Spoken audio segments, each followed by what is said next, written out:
Hi, guys. Welcome to Marnie's TV Zealots. My name is Denise, and my partner in crime is Mary. Tonight, we're here to talk about Manifest, episode 4, Unclaimed Baggage. Mary, say hi. Hi, so glad that you guys are here with us. If you are on now while we're live, be sure to chat it up with us. I've got it up on my phone so I can chat with you guys while Denise recaps. But like this video, subscribe to our channel. And I forgot to turn my volume down. Go ahead, Denise. Okay, guys, look. You know I'm excited. This episode was another great ride. So this week, it kind of dealt a little bit with Bethany's story. I feel like they're kind of going through the flight crew of 828, so we get to know them a little better and find out, what they're all about or their backstory. So we see in the beginning that Bethany, who's the flight attendant, has something to hide. She's kind of sneaky, and she's when the pilot tells her that they're gonna have to meet with the police and they're detained and everything, she gets really nervous and goes in the back, and she's like, she has her purse and like she's kind of fidgety, and we think that she has something to do with this. Maybe she knows more than what she's letting on. So meanwhile at the police station, Michaela is saddled with Jared. She's gonna ride in the car with him, and she's gonna be stuck with him for 6 hours. Now we know last week he was kind of suspicious about what's going on. He's asking her, what happened? How do you know about those girls? How do you know, about all of this stuff? Like, you keep on hitting it on the head. Right. So they say that Harrington had a family emergency or whatever, and that's why. But then on the ride along, Michaela and Jared are in the car. Well, they're on a stakeout, and so they're in the car talking and they're reminiscing. And I'm like, if they spend too much time together, they might start cheating. Now, that's what I was about to say. I'm like, get out. Right? They all talking about, the restaurant we used to go to is not far from here. Taking a trip down memory lane, talking about this tiramisu was the best. And I was like, okay, look, y'all about to kiss in a minute. Like, I don't know. Right. I'm like, he is married. He didn't have to get out, and he's like, I'm gonna go get us some coffee because he needed a breather. But anyway, while he's away, of course, a text comes through from Harrington letting Jared know how thankful he was for the tickets he got him. Okay. So when he gets back in the car, Michaela is pissed. She's like, look, you didn't have to do that to, what is it about? He was like, well, I need to know. You're not giving me any answers. And so he figured spending 6 hours in the car, he'd figure some stuff out. So anyway, we're going to just dot around that for a minute.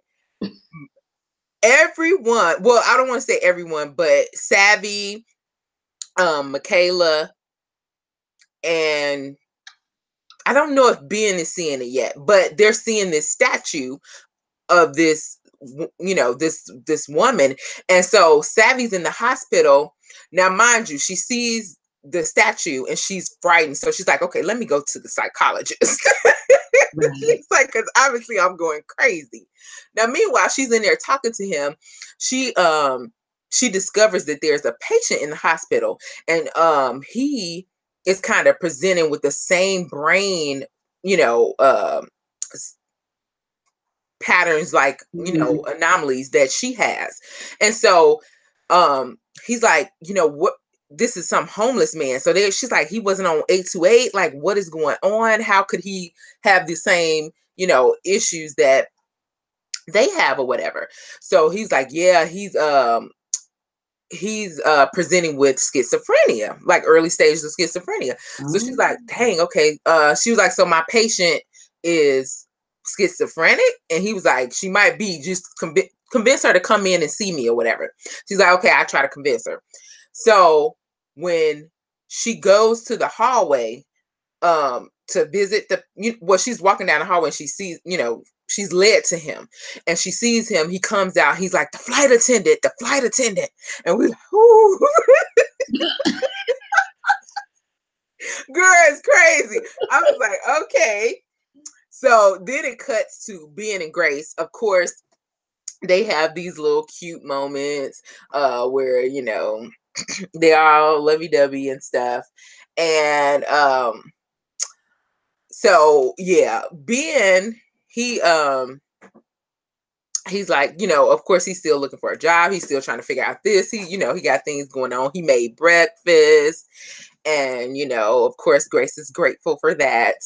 And they basically, okay, so it was kind of about Olive. Like, I thought the Danny situation was going to be more Grace, like still seeing him, but it's not.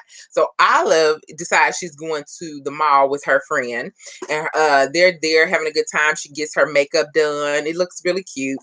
Mm-hmm. And so she's like, my mom forgot to get me my allowance. Now, mind you, Ben, Grace had called Ben. He was talking to Savvy or whatever about her issues, how she's seeing this stone woman, and she's trying to get in touch with Bethany, and he has her number or whatever. But then, like I said, Grace calls him and she's like, you need to come home. I need to talk to you right away. So when she gets there, we find out all about their money issues. Basically, the insurance carrier wants them to return the $500,000 that they paid out for him because he's not dead. And so, yeah, like she's freaking out. She's like, right? She's going crazy. She's like, I don't know what to do. And so Ben is like, look, we're gonna figure it out. He's like, and she's like, she's in a panic because she feels like she has spent all of this money, and she feels like she did the wrong thing, like she mishandled the situation. He's like, no, you did the best you could. Like, you did everything. You had a lot on you. And so, he kind of calms her down. He even finds a way for them. He's like, look, they're going to have to, he's like, we can take out a loan and pay them back, a small business loan, and pay them back little by little or whatever, so she can save her restaurant and everything. And so he was like, basically, there wasn't a clause in it, so we can pay them back however we feel like it, like as long as it takes, because this was an unforeseen situation. So that's how that goes or whatever. And so they have a little cute scene together where they're like, making out. Now, mind you, he did see her little box of memories with Danny. And Danny is our guy from Graceland. Girl, he was on a whole host of shows, even Grey's Anatomy. I forgot his name. Maybe I should look it up real quick. Anyway, so Sanvi, Olive, like I said, she's at the counter and I guess she knows about her parents' money trouble. She's like, yeah, she didn't give me my allowance or whatever. He's like, you got to have this stuff. And it's like over $100. And so she's like, no, I think we better go. And then right when she's about to leave, she snatches that lipstick. Like, that lipstick was cute, but she snatches it and throws it in her purse. But of course, the guard sees her and has to call her parents. But then she goes ahead and calls Danny. Oh. Girl, I was here for the drama, honey. Yes. So let me jump to Sanvi real quick. Sanvi tracks down Bethany, and she finds out that the guy that his name is Thomas, who was on the plane, was actually a stowaway. He was her cousin's boyfriend. Now, the reason why she put him on the plane is because basically they had came out as gay and in Jamaica, and basically his life was in danger. Like, it, they were going to kill him or whatever. So she was like, okay, we got to get him out of here or whatever. And so that's why he was a stowaway on the plane. And so, yeah, that's basically the situation. So we find out that he was on the flight. So that's why he's presenting. And he's seeing the stone woman too. Like, it's crazy. Like, they all having the same visions and stuff. So what happens is they're like, we got to get him out of there, because the, what do we call him? Anyway, the government Vance is on his way. And so he's like, okay, they try to get him out of there. They're trying to, Sanvi is helping, trying to, get him out.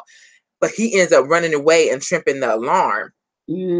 So, yeah. So they're after him. They're like, okay, what are we seeing? Now, mind you, Michaela earlier in the episode, she saw the stone woman and it said, save him, save him. So she thought that the guy, the undercover cop, was in need of saving. And so she she goes ahead and tells Jared, she's like, we have to save him, we have to save him, we have to go in right now. They go in too early, bust up the sting operation, his cover is blown, and he's like, we have nothing. So she got to save him wrong this time. Well, several times, but this time it's like huge. So then on top of all of that, like I said, now they know who they have to save now. And it's Thomas. So he's running, and she's like, I know where he is. There's a statue that you're describing by the water. And so she's like, we need to go there. That was Tony's favorite spot, her cousin. And so they go there and they find they find Thomas there, and he's kind of like, is this 5-year stuff for real? Because mind you, she had told him to just go under the plane. When they get down, run. So he's in a world all alone. Like, he didn't have everybody's support, and knowing that it's 5 years later or whatever. So they get him to come with them. She lets him know that Tony is missing, but they're going to find him. And so they go to a bunker or something. I forgot what it was called. But yes, it belonged to Kelly, which was the other member who died last week on, the other flight passenger. And so that's where they're going to hide him out until they can, do better or whatever. Now, mind you, with the whole Oliver, the family drama, I'm like, yes, I'm here for it. So Olive, when Ben shows up to get Olive, Danny's there, and he's like, WTF.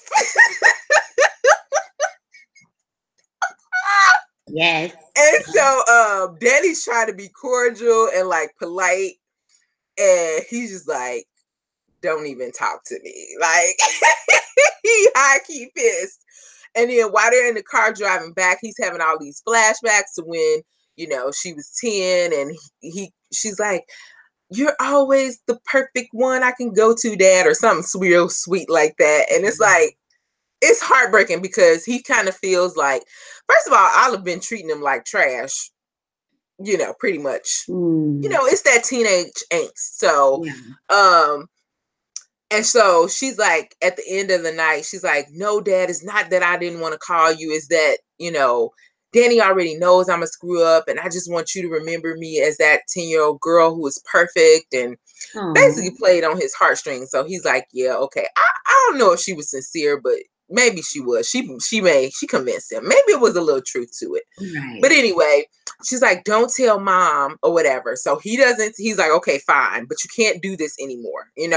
I'm not going to tell Mom, but which I still think he should have let her know that she was in trouble, even if he said, I promised I wouldn't tell her exactly what she did, but just know, you know what I'm saying? Like something. Yeah. Anyway, make a long story short, Danny, of course, called and told her.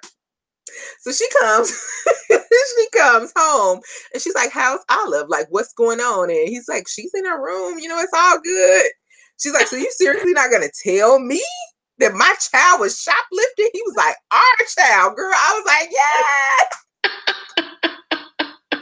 I love a good argument. It was good though. Anyway, so at the end of the day, he was like, you know what?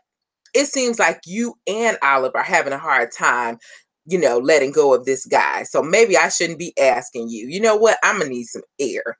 I was like, yes. Go off, Ben. It's so petty. I'm being petty right now, but you know what?